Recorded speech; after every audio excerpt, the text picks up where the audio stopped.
একাদশ সংসদ নির্বাচনের রূপরেখার খসড়া চূড়ান্ত করেছে নির্বাচন কমিশন। দিনভর বৈঠক শেষে ব্রিফিংয়ে সিএসি।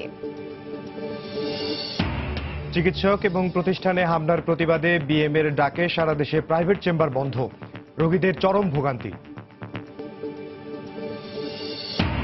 রমজানে বাড়বে না পেঁয়াজের দাম, আমদানি বাড়ার পাশাপাশি রয়েছে পর্যাপ্ত মজুদ, জানালেন ব্যবসায়ীরা। টিসিবির কার্যক্রম জোরদারের পরামর্শ। প্রচণ্ড গরম ও বাতাসে আর্দ্রতা বেশি থাকায় সারা দেশে অতিষ্ঠ নাগরিক জীবন, ঘন ঘন লোডশেডিংয়ে সীমাহীন দুর্ভোগ।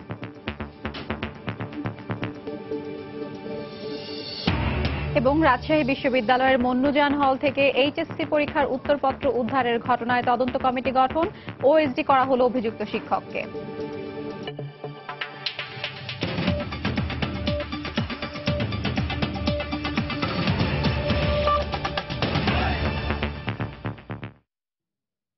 বাংলার সময়ের সঙ্গে আছি আমি ইমদাদুল হক এবং আমি হাফসাতুন্নেসা। একাদশ সংসদ নির্বাচনের রূপরেখার খসড়া চূড়ান্ত করেছে নির্বাচন কমিশন। এর মধ্যে রয়েছে ভোটার তালিকা হালনাগাদ, সীমানা পুনর্নির্ধারণ, রাজনৈতিক দল ও অংশীদারদের সঙ্গে সংলাপ সহ 7টি বিষয়। দিনভর বৈঠক শেষে বিকেলে ব্রিফ করেন সিএসি খান মোহাম্মদ নুরুল হুদা। আমাদের জাতীয় নির্বাচনকে সামনে রেখে আমাদের কর্মপরিচালনা শুরু হবে এবং শেষ হবে।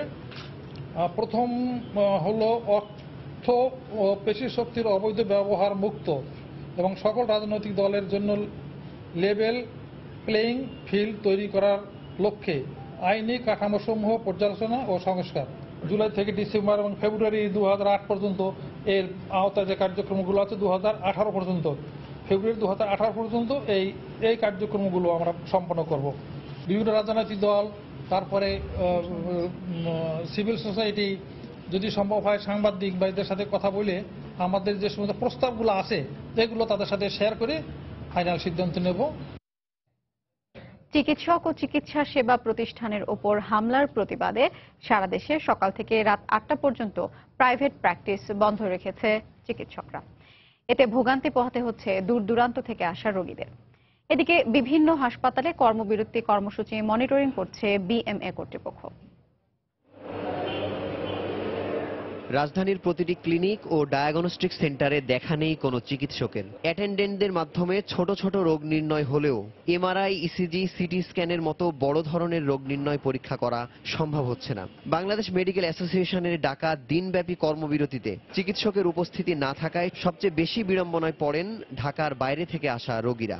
আমরা প্রোটোকল থেকে ডাক্তার দেখাইতে আসছি, আজকে ডাক্তার বসবে না, ডাক্তারদের নাকি ধর্মঘট। এই রোজার আগে ভোগান্তি, আসলে রোগী নিয়ে সিলিং নিয়ে খেলা আসলে খুবই টেনশন ব্যাপার। ব্লাডটা টেস্ট করলাম, এখন দেখাইতে হবে তো, এখন আমি চাই ডাক্তার তাড়াতাড়ি আসুক। টেস্ট করাইছি কিন্তু টেস্টের রিপোর্ট একটা আগামীকাল, আর আজকে একটা দেবে 8টা বাজে, কিন্তু ডাক্তার তো আর দেখাতে পারবো না। একই অবস্থা দেশের সব বেসরকারি হাসপাতালে। চিকিৎসকদের ব্যক্তিগত চেম্বার বন্ধ থাকায় ঘন্টার পর ঘন্টা বসে থেকে বাড়ি ফিরে যেতে দেখা যায় রোগীদের। তবে দ্রুততম সময়ে ভোগান্তির অবসান চান ভুক্তভোগীরা। ওরা বলতেছে যে আপনারা একটু অপেক্ষা করেন, এখানে আমি এখানে অপেক্ষা করতে করতে 4-5 ঘন্টা হয়েছে। ডাক্তারদেরও তো একটা মানবিক দৃষ্টিকোণ, তাদের একজন কেউ যদি অসুস্থ হয়, এখন কোনো একটা প্রাইভেটের মধ্যে গেলে যদি ভর্তি না হয় তখন ডাক্তারের কিরকম লাগবে। অন্যান্য দিনের তুলনায় রোগীদের উপস্থিতিও কম দেখা গেছে ক্লিনিকগুলোতে। চিকিৎসকদের হাসপাতালে না আসার সিদ্ধান্তে বিপাকে পড়েছে হাসপাতাল কর্তৃপক্ষ। 1800 জন রোগীরই পরীক্ষা হয় কনসালটেন্ট দিয়ে, আর 200 জন রোগী দেওয়া হয় টেকনোলজি দিয়ে। আলট্রাসোনোগ্রাম, ইকো, এন্ডোস্কোপি, ক্রোনোস্কোপি, ইসিজি, এই টেস্টগুলো কনসালটেন্টরা করেন, এই টেস্টগুলো আমরা করাতে পারছি না। এদিকে চিকিৎসকরা কর্মবিরতি ঠিকমতো পালন করছেন কিনা তা কঠোরভাবে পর্যবেক্ষণ করা হবে বলে জানিয়েছে বিএমএ কর্তৃপক্ষ। চিকিৎসা সেবার কোনো ক্ষতি না হয়, যাতে মারাত্মক রোগীগুলো বা সিরিয়াস রোগীগুলো যাতে চিকিৎসা থেকে বঞ্চিত না হয়, সেজন্য সরকারি হাসপাতাল সম্পূর্ণভাবে খোলা আছে এবং সেখানে আরও চিকিৎসকদের বেশি সতর্ক থাকার জন্য বলা হয়েছে। সরকারি ও বেসরকারি হাসপাতালের ইনডোর ও জরুরি সেবা অব্যাহত রেখে দোষীদের দৃষ্টান্তমূলক শাস্তি দাবি করেছে বাংলাদেশ মেডিকেল অ্যাসোসিয়েশন। মুজাহিদ শুভ, সময় সংবাদ, ঢাকা। এই মুহূর্তে ময়মনসিংহ শহরের চরপাড়া এলাকায় আছেন রিপোর্টার হারুনুর রশিদ এবং সিলেটের রিকাবি বাজার এলাকায় আছেন আব্দুল আহাদ। চিকিৎসকদের কর্মবিরতির কারণে রোগীদের দুর্ভোগের খবর জানতে শুরুতেই যাচ্ছি ময়মনসিংহে হারুনের কাছে। হারুন। ধন্যবাদ ইমতিয়াজ। আসলে চিকিৎসকদের প্রাইভেট প্র্যাকটিস বন্ধ থাকার কারণে ময়মনসিংহে রোগীরা সীমাহীন দুর্ভোগে পড়েছেন। ময়মনসিংহের বিভিন্ন এলাকা থেকে, ময়মনসিংহের বিভিন্ন উপজেলা, ময়মনসিংহ বিভাগের বিভিন্ন জেলা এবং পার্শ্ববর্তী সিলেট এবং রংপুর জেলা থেকে আসলে প্রচুর রোগী আসে এই ময়মনসিংহের হাসপাতালগুলোতে। বিশেষ করে যে সমস্ত প্রাইভেট হাসপাতাল, ক্লিনিক এবং রয়েছে, সেই ক্লিনিক হাসপাতালগুলোতে প্রচুর পরিমাণে রোগী আসেন। কিন্তু আজকে আসলে হঠাৎ করেই চিকিৎসকরা এই ধর্মঘটে যাওয়ার কারণে বা প্রাইভেট প্র্যাকটিস বন্ধ রাখার কারণে যে সমস্ত রোগীরা এখানে চিকিৎসা নিতে এসেছেন তারা সীমাহীন দুর্ভোগে পড়েছেন। এই ময়মনসিংহের চরপাড়া এলাকায় আসলে ময়মনসিংহ মেডিকেল কলেজ হাসপাতালকে ঘিরে প্রচুর পরিমাণে বেসরকারি ক্লিনিক হাসপাতাল রয়েছে এবং প্রচুর চিকিৎসকের চেম্বার রয়েছেন, যেখানে চিকিৎসকরা রোগীদের ব্যক্তিগতভাবে বা প্রাইভেট চিকিৎসা দিয়ে থাকেন। এবং ময়মনসিংহ মেডিকেল কলেজ হাসপাতালের পরে বিপুল সংখ্যক রোগী আসলে এই বেসরকারিভাবে চিকিৎসা সেবা নিয়ে থাকেন। আমি এই মুহূর্তে অবস্থান করছি ময়মনসিংহের একটি স্বনামধন্য চিকিৎসা কেন্দ্র, প্রান্ত স্পেশালাইজড হাসপাতাল। এই হাসপাতালের আপনারা দেখতে পাচ্ছেন যে অনেক রোগী, আসলে খুব সিরিয়াস রোগীকেও আমরা দেখতে পাচ্ছি যে এখানে অপেক্ষা করছেন চিকিৎসকের জন্য, কিন্তু চিকিৎসকের দেখা পাচ্ছেন না। এবং সকাল থেকেই আসলে বিভিন্ন ক্লিনিক এবং ডাক্তারদের চেম্বারে রোগীরা আসছেন, কিন্তু তারা এসেই জানছেন যে আজকে তারা আসলে রোগী দেখবেন না, যার কারণে অনেকেই ফিরে গেছেন। এবং অনেকেই যারা খুব জরুরি বা সিরিয়াস রোগী নিয়ে এসেছেন তারা অপেক্ষা করছেন যে যদি ডাক্তাররা আসে তাহলে তারা তাদের রোগীকে দেখাবেন এবং দেখিয়ে ব্যবস্থাপত্র নিয়েই তারা বাড়ি ফিরবেন। তো এই বিষয়ে আমি কথা বলেছিলাম ময়মনসিংহের বিএম এর সভাপতি ডাক্তার মতিউর রহমান ভূঁইয়ার সাথে। তিনি আমাকে জানিয়েছেন যে আসলে সাম্প্রতিক সময়ে যে ঢাকার সেন্ট্রাল হাসপাতালে একটি অনাকাঙ্ক্ষিত ঘটনা ঘটেছে এবং এই ঘটনার পরে হাসপাতালটি ভাঙচুর করা হয়েছে এবং দেশের স্বনামধন্য চিকিৎসক ডাক্তার আব্দুল্লাহ সহ আরো বেশ কয়েকজনকে আসামি করে একটি মামলা করা হয়েছে। এবং এই মামলার প্রতিবাদে এবং যে সারা দেশে যে ডাক্তারদের উপর হামলা করা হচ্ছে, হাসপাতাল ভাঙচুর করা হচ্ছে, কোনো রকম তদন্ত ছাড়াই চিকিৎসকদের বিরুদ্ধে যে মামলা দেওয়া হচ্ছে, এর প্রতিবাদে এবং এই মামলা প্রত্যাহারের কারণেই চিকিৎসকরা এই আজকে রোগী দেখা বন্ধ রেখেছেন এবং সারা দেশের চিকিৎসকদের সাথে একাত্ম ঘোষণা করে তারা আসলে এই কর্মসূচি পালন করছেন। চিকিৎসকরা জানিয়েছেন যে যদি এই বিষয়টি সুরাহা না হয় তাহলে ভবিষ্যতে আরো বড় ধরনের কর্মসূচি আসবে, যাতে কোনো সময় কোনো কারণে অযথাই ডাক্তারদের হয়রানি করা না হয়, ডাক্তারদের মারধর করা না হয় বা চিকিৎসা কেন্দ্র বা চিকিৎসা সেবাদানকারী প্রতিষ্ঠানকে ভাঙচুর করা না হয়। এই বিষয়টি নিশ্চিত না হলে ভবিষ্যতে আরো কর্মসূচি আসবে। তো এই ছিল আসলে আমার কাছে ময়মনসিংহের চিকিৎসা সেবার সর্বশেষ খবর। এখন আমি চলে যাচ্ছি সিলেটে, সেখানে রয়েছেন আমাদের সহকর্মী আব্দুল আহাদ, তিনি জানাবেন সেখানকার বিস্তারিত। হ্যাঁ হারুন, আসলে আপনার সেখানের মতো সিলেটেরও একই চিত্র। ঢাকায় হাসপাতালে হামলা এবং ডাক্তারদের বিরুদ্ধে মামলার প্রতিবাদে মূলত সারা দেশের মতো সিলেটের চিকিৎসকরা প্রাইভেট চিকিৎসা বন্ধ করে দিয়েছেন। আমি আছি এখন, আপনারা যেমনটি বলছিলেন যে সিলেট নগরীর রিকাবি বাজারের স্টেডিয়াম মার্কেটে। এই মার্কেটে প্রায় 300-র মতো বিশেষজ্ঞ চিকিৎসক প্রতিদিন বিকেল 4টা থেকে গভীর রাত পর্যন্ত তারা রোগীকে দেখে থাকেন এবং এখানে মূলত সিলেট বিভাগের হবিগঞ্জ, মৌলভীবাজার, সুনামগঞ্জের প্রত্যন্ত এলাকা থেকে রোগীরা এসে তারা বিশেষজ্ঞ ডাক্তারকে দেখান মূলত। এবং আমি আজ বিকেল থেকে এসে যেমনটি দেখতে পাচ্ছি এবং আপনারা ক্যামেরাতেও যেমনটি দেখতে পাচ্ছেন যে সবগুলো ডাক্তারদের চেম্বার বন্ধ দেখা যাচ্ছে এবং এখানে ডাক্তারদের চেম্বারের পাশাপাশি প্রায় 25টির মতো ডায়াগনস্টিক সেন্টারও রয়েছে এবং এই ডায়াগনস্টিক সেন্টারেও আজকে আসলে টেস্ট করা হচ্ছে। আমরা কথা বলেছিলাম ডায়াগনস্টিক সেন্টারের মালিকদের সাথে, তারা বলেছে ডাক্তার না আসায় তারা আজকে কোনো টেস্ট করছেন না এবং এসব যেহেতু ডাক্তারদের চেম্বারগুলো বন্ধ এ কারণে আমরা দেখতে পাচ্ছি যে দূর দূরান্ত থেকে আসা রোগীরা এখনো বসে আছেন, যদি হয়তো রাতের বেলা ডাক্তার দেখানো যায় সেই প্রত্যাশায়। এবং একজন রোগী মহিলাকে আমি পেয়েছি সুনামগঞ্জের জামালগঞ্জ উপজেলা থেকে এসেছেন, তাকে আজ সকালে বের হতে হয়েছে তার বাড়ি থেকে এবং এখানে এসে তিনি আজ ডাক্তার দেখাতে পারছেন না। এবং আপনারা জানেন যে বিশেষজ্ঞ যারা ডাক্তার তাদের মূলত তাদের শিডিউল পাওয়ার জন্য অনেকে 1 মাস আগ থেকেও শিডিউল নিয়ে থাকেন, কিন্তু 1 মাস আগে তাদেরকে শিডিউল দেওয়া হয়েছিল, কিন্তু আজকে এসে তারা ভোগান্তিতে পড়েছেন এবং তাদেরকে জানানো হয়নি যে আজকে রোগী দেখা হবে না।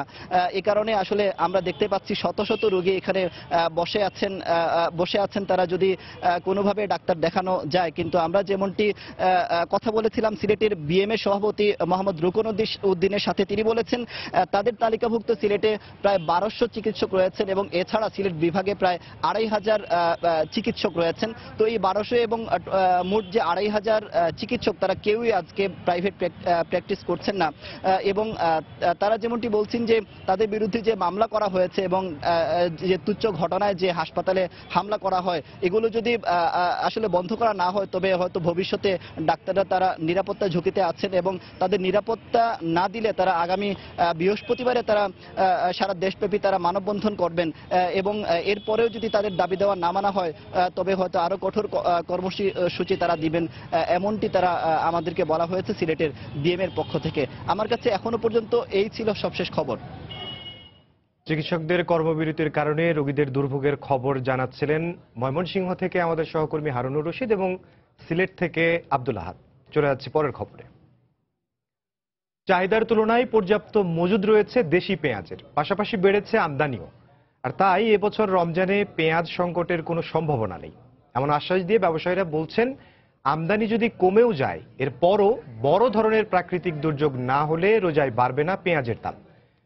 পেঁয়াজের বাজার স্থিতিশীল রাখতে টিসিবির বিপণন কার্যক্রম জোরদার করার তাগিদ বাজার বিশ্লেষকদের। জোয়ার ফয়সালের রিপোর্ট। দেশীয় আবাদ পদ্ধতিতে দুটি উপায়ে পেঁয়াজ উৎপাদন করেন চাষিরা। শিকড় থেকে চাষ করা পেঁয়াজ বাজারে আসে ডিসেম্বরে, আর বীজ থেকে উৎপাদিত পেঁয়াজ আসে এপ্রিল মে মাসে। 25 লাখ টন বার্ষিক চাহিদার বিপরীতে বাংলাদেশে উৎপাদিত হয় 15 লাখ টন পেঁয়াজ, বাকি 10 লাখ টন আমদানি করা হয়। মজুদ শেষ হতে থাকায় প্রতি বছর সেপ্টেম্বর থেকে ডিসেম্বর পর্যন্ত দেশের বাজার পুরোপুরি নির্ভরশীল থাকে ভারতীয় পেঁয়াজের উপর। কিন্তু সাম্প্রতিক বছরগুলোতে জুন জুলাইয়ে রমজান শুরু হওয়ায় পেঁয়াজের দামের ঊর্ধ্বগতি দেখা গেছে কিছুটা আগেভাগেই। 2013 ও 2015 সালের জুন থেকে নভেম্বর পর্যন্ত পেঁয়াজের বাজার দর উঠেছিল 90 টাকায়। তবে ব্যতিক্রম 2014 ও 2016। এই 2 বছরের জুন থেকে সেপ্টেম্বর পর্যন্ত স্থিতিশীল ছিল পেঁয়াজের বাজার। দামও ওঠানামা করেছে 30 থেকে 40 টাকার মধ্যে। সে চিত্র অপরিবর্তিত থাকবে এবারও। পেঁয়াজের বাজার দর থাকবে 30 থেকে 35 টাকার মধ্যেই, এমন আশ্বাস ব্যবসায়ীদের। অজুহাত দেখানোর মতো এবার পরিবেশ নাই। দিনে 200 টন সেল হয়, রোজার মধ্যে যায় 600 টন সেল হবে। এই সব ক্ষেত্রে হয়তো 25 টাকার মাল 28 টাকা কি 30 টাকা হতে পারে, যেটা অত্যন্ত স্বাভাবিকের মধ্যে, অস্বাভাবিক কিছু হবে না। একটু বাজার বাড়লে পাবলিক কিনে বেশি, যারা ডাইরেক্ট পার্টি মাল আনে তাদের লস হয়, গাদি টাকা লস। আজকে এলসি দিলে এক বাও, কালকে বাজার হয়ে যাবে আরেক বাও। বাজার বিশ্লেষকরা বলছেন, প্রতিযোগিতামূলক বিপণন কাঠামো গড়ে না ওঠায় ক্রেতা চাহিদাকে পুঁজি করে অযৌক্তিক হারে নিত্যপণ্যের দাম বাড়ানোর জন্য রাজনৈতিক ক্ষমতা ব্যবহার করেন কোনো ব্যবসায়ী।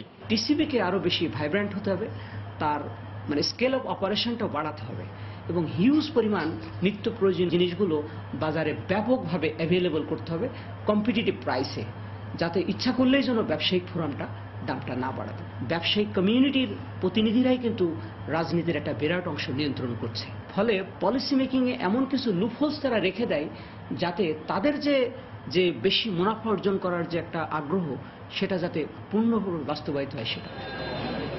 বিভিন্ন ধরনের ইফতার সামগ্রী তৈরি ছাড়াও ভোক্তা পর্যায়ে চলতি বছর রমজানে শুধুমাত্র ঢাকা মহানগরীতেই প্রতিদিন 600 টনের বেশি পেঁয়াজের চাহিদা রয়েছে, যা মেটানোর লক্ষ্যে এর মধ্যেই আমদানি করা হয়েছে প্রায় 20,000 টন পেঁয়াজ। প্রতি টন $180 হিসেবে এলসি খোলা হয়েছে আরও 32,000 টন পেঁয়াজের। জুবায়ের ফয়সাল, সময় সংবাদ, ঢাকা। রমজান উপলক্ষে হিলি স্থলবন্দর দিয়ে বেড়েছে পেঁয়াজের আমদানি। পরিবহন ধর্মঘট শুরু হওয়ার আগের এক সপ্তাহে বন্দর দিয়ে 7,000 টনেরও বেশি আমদানি হয়েছে ভারতীয় পেঁয়াজ। ব্যবসায়ীরা বলছেন, পর্যাপ্ত সরবরাহ থাকায় আসন্ন রমজানে পেঁয়াজের দাম বাড়ার কোনো আশঙ্কা নেই। প্রতি বছরই রমজান মাসে দেশে পেঁয়াজের চাহিদা বৃদ্ধি পায়। সেই বিষয়টি মাথায় রেখে হিলি স্থলবন্দর দিয়ে এখন প্রতিদিনই আমদানি হচ্ছে বিপুল পরিমাণ পেঁয়াজ। তবে পেঁয়াজ আমদানিতে কোনো শুল্ক গুনতে হচ্ছে না ব্যবসায়ীদের। গত 7 দিনে 7,275 মেট্রিক টন পেঁয়াজ ভারতেতে আমদানি করা হয়েছে। এই আমদানিকৃত পণ্যগুলো আমরা যত দ্রুত সম্ভব আমরা ছাড় দেওয়ার চেষ্টা করি। জানা যায়, ভারতের পাটনা, নাগপুর, ইন্দ্র, উত্তরপ্রদেশ ও গুজরাট থেকে আসছে এসব পেঁয়াজ। আর আমদানি করা এ পেঁয়াজ কিনতে দেশের বিভিন্ন এলাকা থেকে পাইকারদের সমাগম হয় বন্দরে। প্রতি কেজি পেঁয়াজ বিক্রি হচ্ছে 12 থেকে 14 টাকায়। এখন দিন মাল নিলে আমার গাড়ির অভাব নাই, আর দিনে যে মালটা মোকামে আমার পৌঁছে, মালটা ভালো বেচা কিনা করতে পারি। যাওয়া আসা এখানে যোগাযোগ ব্যবস্থাটা অতি উন্নত এবং লোক সমাবেশ বেশি। আমদানিকারকরা বলছেন চাহিদা অনুযায়ী আমদানি হওয়ায় রমজান মাসে পেঁয়াজের দাম বাড়ার কোনো সম্ভাবনা নেই। তবে পরিবহন খরচ বেড়ে যাওয়ায় দেশের খুচরা বাজারে কিছুটা বেড়েছে পেঁয়াজের দাম। আমাদের হিলি বর্ডারে পর্যাপ্ত আমদানি এবং ইন্ডিয়াতেও পর্যাপ্ত ফলন হয়েছে। তো বর্তমান গাড়ি ভাড়াতে 3-4 টাকা কেজি বাড়াই আছে। পেঁয়াজের দাম এবার রমজানে বাড়বে না, কারণ আমাদের ইন্ডিয়াতে ব্যাপকভাবে পেঁয়াজের আবাদ আছে। রমজান মাসে দেশে পেঁয়াজ সহ অন্যান্য ভোগ্য পণ্যের দাম স্থিতিশীল রাখতে প্রশাসনের নজরদারির দাবি বন্দরের ব্যবসায়ীদের। সময় সংবাদ, হিলি। বাংলার সময়ে আরো থাকছে। বরিশাল বিশ্ববিদ্যালয়ের এক শিক্ষকের বিরুদ্ধে যৌন হয়রানির অভিযোগ। শিক্ষক অস্বীকার করলেও বিশ্ববিদ্যালয় প্রশাসনের প্রাথমিক ব্যবস্থা গ্রহণ।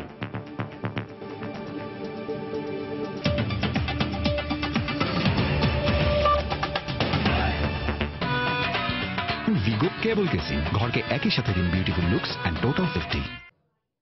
রাজশাহী বিশ্ববিদ্যালয়ের মুন্নুজান হল থেকে এইচএসসি পরীক্ষার 100 উত্তরপত্র উদ্ধারের ঘটনায় 3 সদস্যের একটি তদন্ত কমিটি গঠন করা হয়েছে। এদিকে দুপুরে অভিযুক্ত রাজশাহী নিউ গভর্নমেন্ট ডিগ্রি কলেজের শিক্ষক ডক্টর আবুল কালামকে ওএসডি করে ঢাকার মাধ্যমিক ও উচ্চ মাধ্যমিক অধিদপ্তরে যোগদানের জন্য প্রজ্ঞাপন জারি করেছে শিক্ষা মন্ত্রণালয়। এর আগে সকালে রাজশাহী শিক্ষা বোর্ডের কন্ট্রোলারের কার্যালয়ে পরীক্ষা নিয়ন্ত্রক অধ্যাপক তরুণ কুমার সরকার সহ ঊর্ধ্বতন কর্মকর্তারা কমিটি গঠন নিয়ে আলোচনা বসেন। পরে গঠিত 3 সদস্যের তদন্ত কমিটিকে 7 কার্যদিবসের মধ্যে প্রতিবেদন জমা দিতে নির্দেশ দেওয়া হয়। এর আগে গতকাল রাতে উত্তরপত্র উদ্ধারের ঘটনায় অভিযুক্ত শিক্ষক আবুল কালামের কাছে থাকা এসএসসি পরীক্ষার আরও 100 উত্তরপত্র ফেরত নিয়েছে শিক্ষা বোর্ড।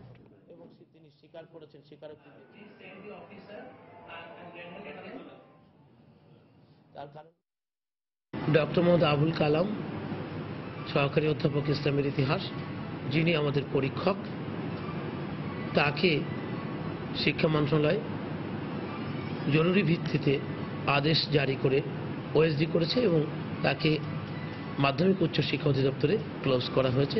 আমরা একটি উচ্চ ক্ষমতা সম্পন্ন তদন্ত কমিটি গঠন করেছি। তদন্ত কমিটির প্রধান প্রফেসর মোহাম্মদ হাবিবুর রহমান, অধ্যক্ষ রাজশাহী কলেজ। 7 কর্মদিবসের মধ্যে তাদের তদন্ত প্রতিবেদন চেয়ারম্যান মহোদয়ের কাছে জমা দেওয়ার জন্য বলা হয়েছে। 8 বছর পর প্রাথমিক বিদ্যালয়ের 16,000 প্রধান শিক্ষকের শূন্য পদে সহকারী শিক্ষকদের পর্যায়ক্রমে দায়িত্ব দেওয়ার সিদ্ধান্ত নেওয়া হয়েছে। সকালে সচিবালয়ে নিজ মন্ত্রণালয়ে প্রাথমিক ও গণশিক্ষা মন্ত্রী মোস্তাফিজুর রহমান সাংবাদিকদের এই সিদ্ধান্তের কথা জানিয়েছেন। পদোন্নতি যেটার জন্য সুপারিশ করেছি, সেই সুপারিশকৃত ব্যক্তিদের মধ্য থেকেই অস্থায়ীভাবে কারেন্ট চার্জ দিয়ে আমরা স্কুলগুলোকে পরিচালনা করে নেওয়া। ঢাকাটা দিয়ে আমরা আজকে শুরু করতে চাই। ঢাকা শহরে 87 জন কারেন্ট চার্জ পেতে যাচ্ছেন। 21,000-এর মতো আছে, তার মধ্যে আমরা দিতে পারবো 65%। এই 16,000 যেটা হবে, এই 16,000টাই আমরা বিভিন্ন পর্যায়ক্রমে দেব। অস্থায়ীভাবে তাদেরকে এই দায়িত্বটা দিতে যাচ্ছি 16,000-কে, আর 5,000 তো সরাসরি নিয়োগ পাবে। প্রচন্ড গরম ও বাতাসে আর্দ্রতা বেশি থাকায় সারা দেশে অতিষ্ঠ হয়ে উঠেছে নাগরিক জীবন।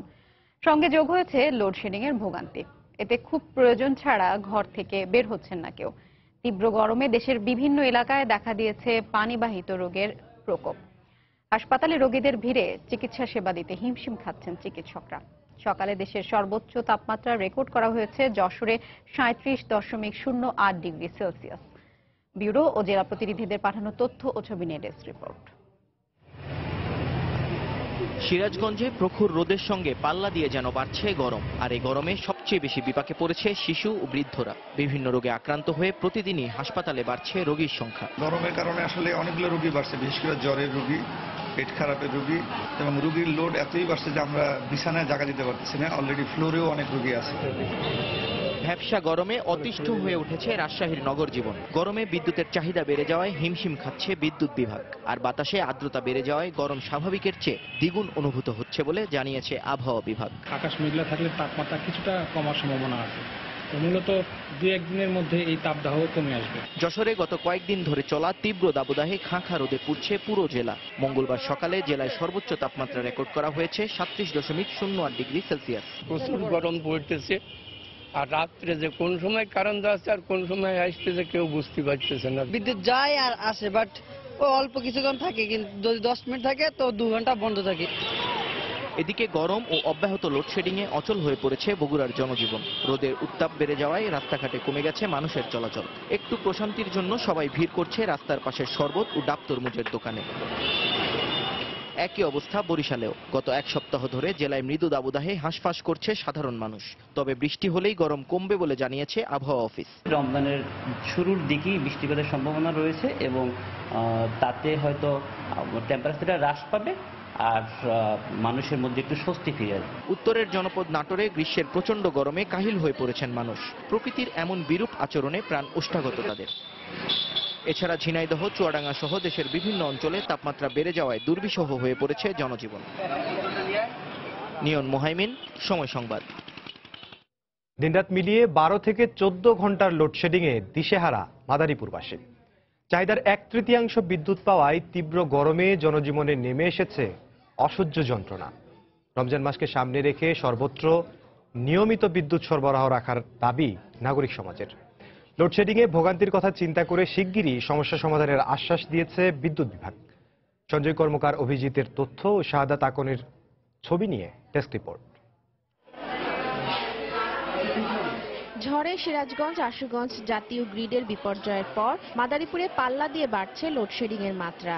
প্রতিদিন 8 থেকে 10 বার বিদ্যুৎ যাওয়া আসার ফলে লোডশেডিং এর নাকাল মাদারীপুরবাসী। সবচেয়ে চরম ভোগান্তি পোহাতে হচ্ছে হাসপাতালে ভর্তি হওয়া রোগীদের। আর পর্যাপ্ত বিদ্যুৎ সরবরাহ না পাওয়ায় বিপাকে পড়েছেন ব্যবসায়ীরা। এছাড়া অফিস আদালতের স্বাভাবিক কার্যক্রমও ব্যাহত হচ্ছে। 10 থেকে 12 ঘন্টা, কোনো কোনো দিন 14-15 ঘন্টা লোডশেডিং দেয়, যার কারণে আমরা মালামাল সরবরাহ করতে পারি না, লেবাররা বসে থাকে। এই হসপিটালে আসার পরে কোনো বিদ্যুৎ পাচ্ছি না, তার কারণে বাচ্চার অনেক ক্ষতি হচ্ছে। গরমে কান্নাকাটি বেশি করছে। আমি আসছি এখানে সুস্থ হওয়ার জন্য, আমি বিদ্যুৎ না পাওয়াতে আরো অসুস্থ হয়ে পড়তেছি বেশি। বাচ্চাদের সঠিকভাবে চিকিৎসা দিতে পারতেছি না, বাচ্চাগুলা অসহ্য গরমের যন্ত্রণায় ছটফট করতেছে। এদিকে বিদ্যুতের এই করুণ অবস্থায় ক্ষুব্ধ নাগরিক সমাজ।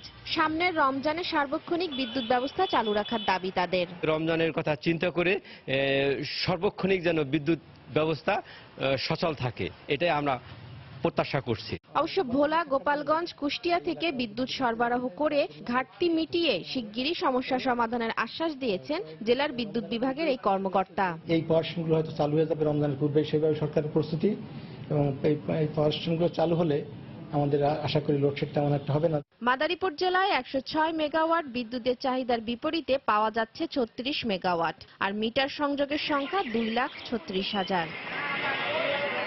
সময় সংবাদ, মাদারীপুর। প্রশাসনের আশ্বাসে 52 ঘন্টা পর রাজশাহী সহ উত্তরাঞ্চলের 16 জেলার ধর্মঘট প্রত্যাহার করেছে ট্রাক, ট্যাঙ্ক লরি ও কাভার্ড ভ্যান মালিক শ্রমিক ঐক্য পরিষদ। সকাল 11টার দিকে ধর্মঘট প্রত্যাহারের ঘোষণা দেওয়া হয়। সন্ধ্যায় বগুড়া জেলা প্রশাসকের সঙ্গে দাবি আদায়ের বিষয়ে বৈঠক করবেন ট্রাক, ট্যাঙ্ক লরি ও কাভার্ড ভ্যান মালিক শ্রমিক ঐক্য পরিষদ। এর আগে গত দুদিনে পণ্যবাহী যান বন্ধ থাকায় লোকসানের মুখে পড়েন ব্যবসায়ীরা। বিরূপ প্রভাব পড়ে পাইকারি সবজির হাট বাজারে।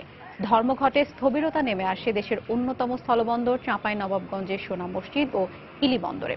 মহাসড়কে অবৈধ যান চলাচল, পুলিশি হয়রানি ও ড্রাইভিং লাইসেন্স নবায়নের ক্ষেত্রে হয়রানি বন্ধ এবং সড়ক দুর্ঘটনার খসড়া আইন বাতিল সহ 7 দফা দাবিতে রোববার সকাল 6টা থেকে 48 ঘন্টার ধর্মঘটের ডাক দেয় ট্রাক, ট্যাঙ্ক লরি ও কাভার্ড ভ্যান মালিক শ্রমিক ঐক্য পরিষদ।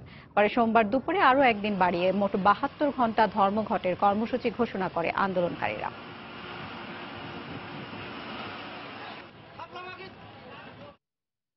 বাংলার সময়ে আরো থাকছে।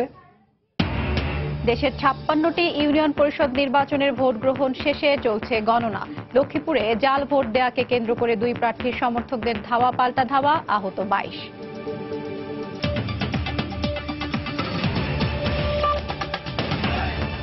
নাটোরে ইট ভাটা থেকে নির্গত কালো ধোঁয়া ও গ্যাসের কারণে বাগানে বাগানে আম ফেটে দেখা দিয়েছে পচন।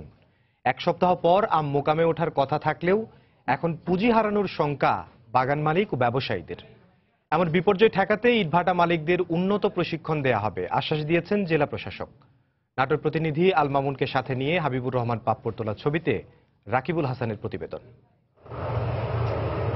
নাটোর নারায়ণপাড়া গ্রামের আমবাগান মালিক মোহাম্মদ সাবের আলী কিছুদিন আগেও তার 25 একরের বাগানে ছিল নিখুঁত আম, কিন্তু মাত্র কয়েকদিনের ব্যবধানে ইটভাটা থেকে নির্গত ধোঁয়ায় পচে নষ্ট হয়েছে গাছের প্রায় 70% আম। তাতে পুঁজি হারিয়ে নিঃস্ব হবার শঙ্কা তার। ব্যাপক ক্ষতি হয়েছে ইটভাটার ধোঁয়াতে, তা যা ক্ষতি হয়েছে তাতে আমার এবার তবিল ওঠা তো দূরের কথা, ঘাটতেই হবে।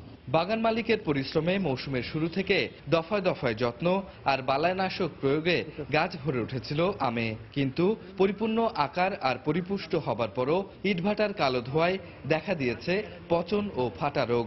এতে নিশ্চিত লাভের পরিবর্তে কোটি টাকার পুঁজি হারিয়ে পথে বসার শঙ্কা তাদের। এ অবস্থা জেলার দীঘাপতিয়া, বাসুদেবপুর ও তকিয়া এলাকার কয়েকশো আম বাগানের। নাম বেশি আমরা ছেলেপেলেদের খাওয়াই বা নিজেও হয়, এইভাবে পুড়ে গেলে কি করে আমরা সংসার চালাবো? কি মেডিসিন মারলো ভাটার, গ্যাস ছাড়ি দিয়েছে, দিয়ে আমাদের আম 12 আনা আম সব পড়ে যাচ্ছে। প্রতি বছর এভাবে নষ্ট হচ্ছে। আমরা আর কয়েকদিন পর আমটা বাজারজাত করতাম, অথচ এখন প্রত্যেকটা আম পড়ে যাচ্ছে। জেলার শীর্ষ কৃষি কর্মকর্তা জানালেন, জেলা উন্নয়ন সমন্বয় কমিটির সভায় কৃষিকে ইটভাটার প্রভাব মুক্ত রাখতে ও কৃষককে ক্ষতিপূরণ দেওয়ার প্রস্তাব দেয়া হয়েছে।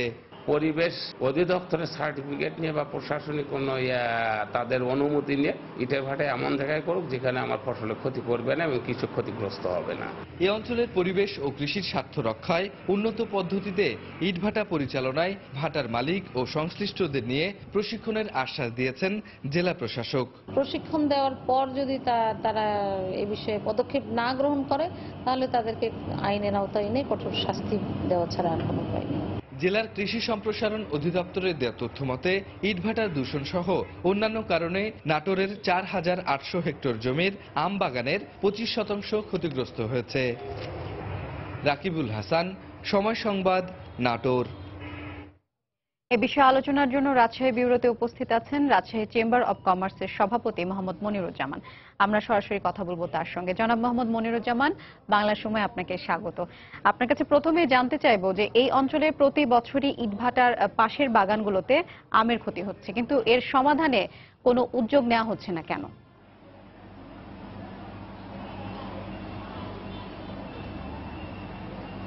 আসলে দেখুন, আসলে আমাদের এই অঞ্চলে ইটভাটার জন্য যে পরিবেশগত ক্ষতি হচ্ছে সেটা সঠিক বলেছেন আপনি, এবং আমাদের ফসলের এবং আমাদের ফলের ক্ষতি হচ্ছে।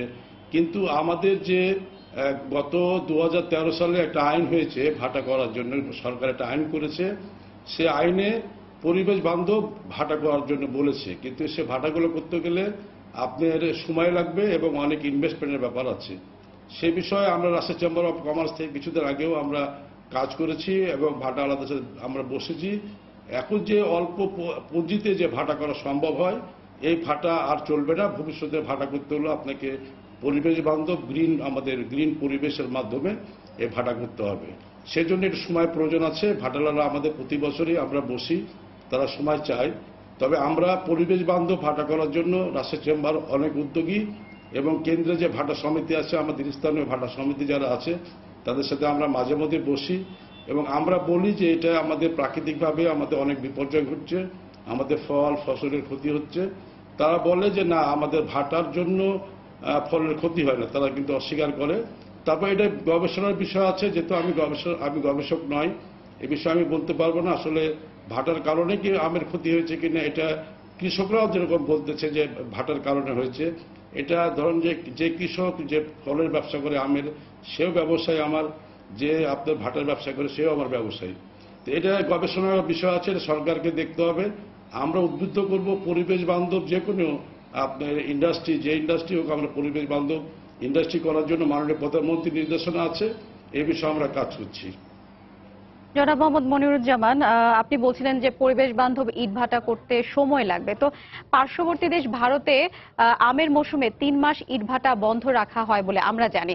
তো আপনার কি মনে হয় যে আমাদের দেশেও এ ধরনের কোনো উদ্যোগ নেওয়া যায় কিনা, যেহেতু সময় লাগবে পরিবেশ বান্ধব ইটভাটা তৈরি করতে, সেক্ষেত্রে এমন উদ্যোগ নেওয়া যায় কিনা, আপনি কি মনে করেন?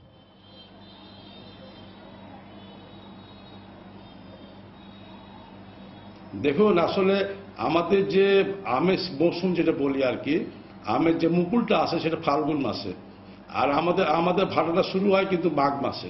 তাহলে মাঘ ফাল্গুন, তাহলে 1 মাস পরে তো ভাটা বন্ধ করা যায় না।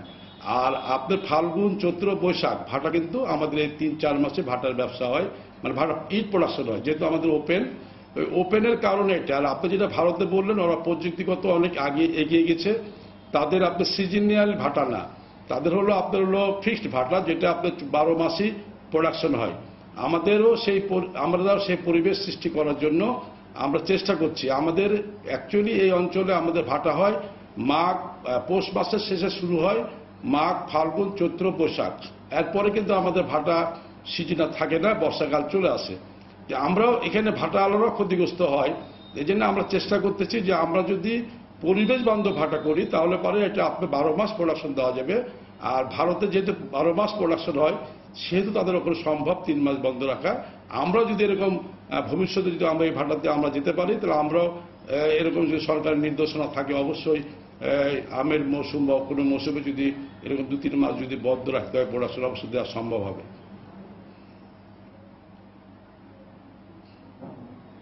শুল্ক ফাঁকি দেওয়ার অভিযোগে সিলেট থেকে আপন জুয়েলার্সের মালিক দিলদার আহমেদের একটি বিলাসবহুল গাড়ি জব্দ করেছে শুল্ক গোয়েন্দা বিভাগ। বিকেল 3টার দিকে জিন্দাবাজার এলাকার একটি বাড়ি থেকে মার্সিডিজ বেঞ্চ গাড়িটি জব্দ করা হয়। শুল্ক গোয়েন্দা কর্তৃপক্ষ জানায়, আপন জুয়েলার্সের মালিক দিলদার আহমেদের বিরুদ্ধে শুল্ক ফাঁকি দিয়ে গাড়িটি আমদানির অভিযোগ রয়েছে। আর গাড়িটি ওই বাড়িতে কেন রাখা হয়েছে তাও খতিয়ে দেখা হচ্ছে। গাড়ির কাগজপত্রে তথ্যের গরমিল থাকায় তা যাচাই বাছাই শেষে পরবর্তী ব্যবস্থা নেওয়া হবে বলে জানিয়েছে শুল্ক গোয়েন্দা কর্তৃপক্ষ।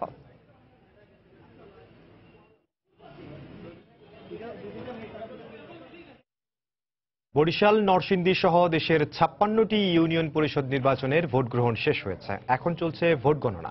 সকাল 8টায় বরিশালের উজিরপুরের শিকারপুর, হিজলার ধুলখোলা এবং মেহেন্দিগঞ্জের চাঁদপুর ইউনিয়নে একযোগে শুরু হয় ভোট গ্রহণ। তবে বেলা বাড়ার সঙ্গে সঙ্গে মেহেন্দিগঞ্জের চাঁদপুর ইউনিয়নে স্বতন্ত্র প্রার্থীর বিরুদ্ধে নানা অনিয়মের অভিযোগ এনে নির্বাচন বর্জন করেন আওয়ামী লীগ ও বিএনপি প্রার্থী। এদিকে নরসিংদীর মনোহরদীর 3টি ইউনিয়নেও শেষ হয়েছে ভোট গ্রহণ। কেন্দ্রগুলোতে পুরুষের পাশাপাশি নারী ভোটারদের উপস্থিতি ছিল চোখে পড়ার মতো। এছাড়া জয়পুরহাট পৌরসভা এবং লক্ষ্মীপুর ও নড়াইল সহ বেশ কয়েকটি জেলায় অনুষ্ঠিত হয়েছে ইউনিয়ন পরিষদ নির্বাচন।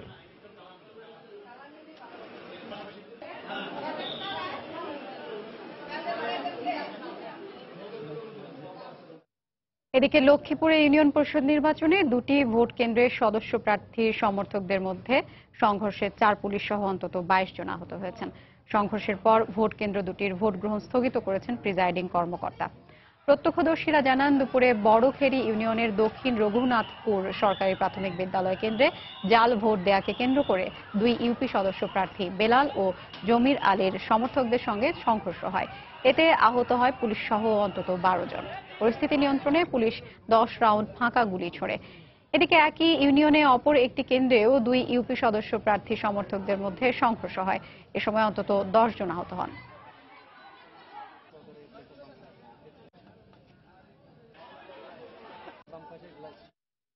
দীর্ঘ 2 বছর পর সিলেটে ব্লগার অনন্ত বিজয় দাস হত্যা মামলার 6 আসামির বিচার কাজ শুরু হয়েছে।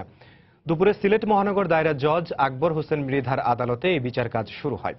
গত 8ই মে ব্লগার অনন্ত বিজয় দাস হত্যা মামলায় 6 জনকে আসামি করে আদালতে চার্জশিট দাখিল করে পুলিশ।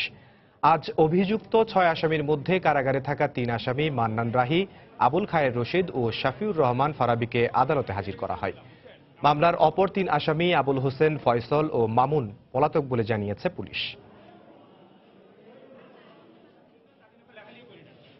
বরিশাল বিশ্ববিদ্যালয়ের সমাজ বিজ্ঞান বিভাগের চেয়ারম্যান সাদিকুর রহমানের বিরুদ্ধে শ্রেণীকক্ষে যৌন হয়রানিমূলক বক্তব্যের অভিযোগ উঠেছে। একই বিভাগের 4 শিক্ষক ও বেশ কয়েকজন শিক্ষার্থী বিশ্ববিদ্যালয় প্রশাসন বরাবর এ ব্যাপারে লিখিত অভিযোগ করেছেন। তবে অভিযোগ অস্বীকার করেছেন ওই শিক্ষক। এদিকে অভিযোগ পাওয়ার সঙ্গে সঙ্গে ওই শিক্ষকের বিরুদ্ধে প্রাথমিক ব্যবস্থা নেওয়া হয়েছে বলে জানিয়েছেন উপাচার্য। মাহমুদুন নবীর তোলা ছবিতে আরো জানাচ্ছেন ফিরদৌস সোহাগ। 2011 সালে প্রতিষ্ঠিত হবার পরে বরিশাল বিশ্ববিদ্যালয়ে কোনো শিক্ষকের বিরুদ্ধে এই প্রথম যৌন হয়রানির লিখিত অভিযোগ উঠল। সমাজবিজ্ঞান বিভাগের চেয়ারম্যান সাদিকুর রহমানের বিরুদ্ধে শ্রেণীকক্ষে যৌন হয়রানিমূলক বক্তব্য দেয়ায় বিশ্ববিদ্যালয় প্রশাসনের কাছে লিখিত অভিযোগ করেছেন একই বিভাগের 3 শিক্ষিকা, 1 শিক্ষক এবং বেশ কয়েকজন শিক্ষার্থী। এর মধ্যে 1 শিক্ষিকা থানায় একটি জিডিও করেছেন। বিষয়টি অত্যন্ত স্পর্শকাতর বিষয়, তো বিষয়টি প্রশাসন দেখভাল করছে এবং তারা তদন্ত বা যে ব্যবস্থাই হোক সেটা প্রশাসন দেখবেন। তদন্ত করে অভিযুক্ত শিক্ষকের বিরুদ্ধে আইনানুগ ব্যবস্থা নেওয়ার দাবি জানিয়েছেন সুশীল সমাজের নেতৃবৃন্দ। শুধু তদন্ত করে আবার এটা মিনিমাইজ করবে এটা যেন না হয়, সঠিকভাবে যেন এটার বিচার পায়। ঘটনার সাথে জড়িত থাকার কথা অস্বীকার করেছেন অভিযুক্ত শিক্ষক। এরকম কোনো আমি এর মধ্যে এর সাথে সংশ্লিষ্ট না। আমি যে নোবেল প্রফেশনে আসছি সেই নোবেল প্রফেশনের সাথে এটা যায় না। তবে অভিযোগের পর সাদিকুর রহমানকে চেয়ারম্যানের দায়িত্ব থেকে অব্যাহতি ও বাধ্যতামূলক ছুটিতে পাঠানোর কথা জানিয়েছেন উপাচার্য।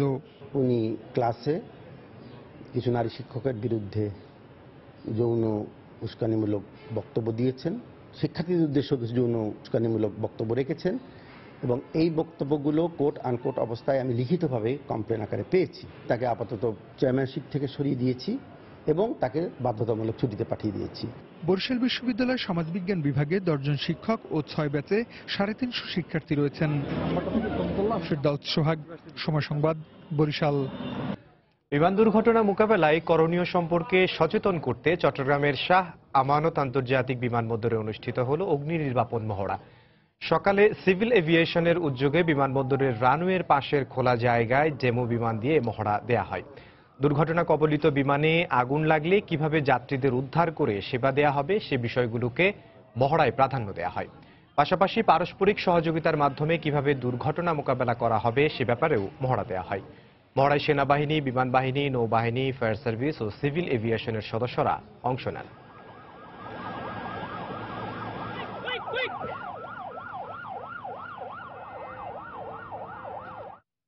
কৈশোর তারুণ্যে বই শিরোনামে বগুড়ায় শুরু হয়েছে দ্বিতীয় দফায় 3 দিন ব্যাপী বইমেলা। সকালে police lines school and college মিলনায়তনে এই মেলার উদ্বোধন করেন পুলিশ সুপার মোহাম্মদ আসাদুজ্জামান। এ সময় কলেজের উপাধ্যক্ষ আশরাফ আলী মণ্ডল এবং কৈশোর তারুণ্যের বই এর যুগ্ম আহ্বায়ক সৈয়দ জাকির হোসাইন উপস্থিত ছিলেন। পরে শিক্ষার্থীরা মেলায় অংশ নেওয়া 9টি প্রকাশনী ঘুরে ঘুরে দেখে। এ সময় অনেকে বই কিনতে পেরে উচ্ছ্বাস প্রকাশ করে। প্রতিদিন সকাল 7টা থেকে বিকেল 5টা পর্যন্ত চলবে এ মেলা।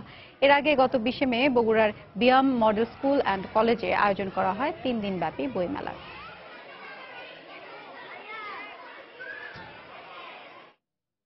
বাংলার সময়ে শীর্ষ সংবাদগুলো জানিয়ে দিচ্ছি আরেকবার। একাদশ সংসদ নির্বাচনের রূপরেখার খসড়া চূড়ান্ত করেছে নির্বাচন কমিশন। দিনভর বৈঠক শেষে ব্রিফিংয়ে সিইসি। চিকিৎসক এবং প্রতিষ্ঠানে হামলার প্রতিবাদে বিএমএর ডাকে সারা দেশে প্রাইভেট চেম্বার বন্ধ, রোগীদের চরম ভোগান্তি।